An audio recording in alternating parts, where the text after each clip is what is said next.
Year बोले है आइबो हैप्पी न्यू ईयर बोले है आइबो काल कोनो हाल में चुम्मा लेके जाइबो चल हट के चुम्मा लेके जाइबो एगो नया साल में चुम्मा लेके जाइबो एगो नया साल में चुम्मा दई के पड़त। अच्छा अच्छा अच्छा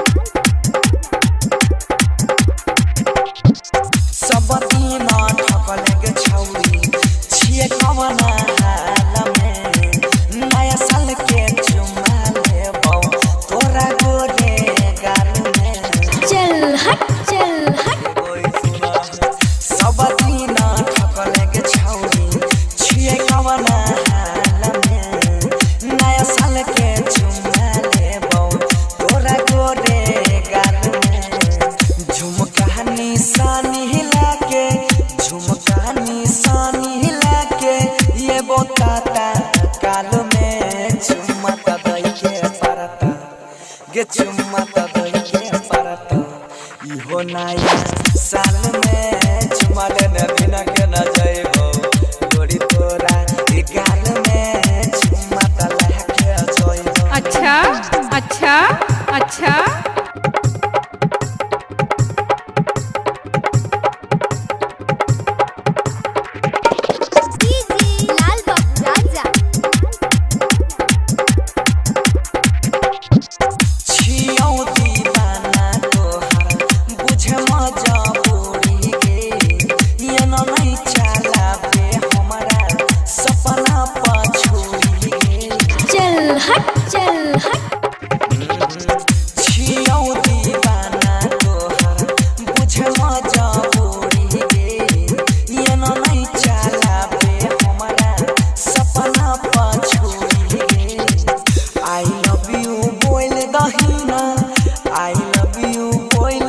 अभी फिलहाल में चुम्मा दई के परत गे चुम्मा दई के परत दोनों गोरे गाल में चुम्मा लेने बिना के न जाइबो इहो नया साल में चुम्मा लेके जाइबो। प्रेजेंटेड बाय ज्योतिष रिकॉर्डिंग स्टूडियो धाप बजिया।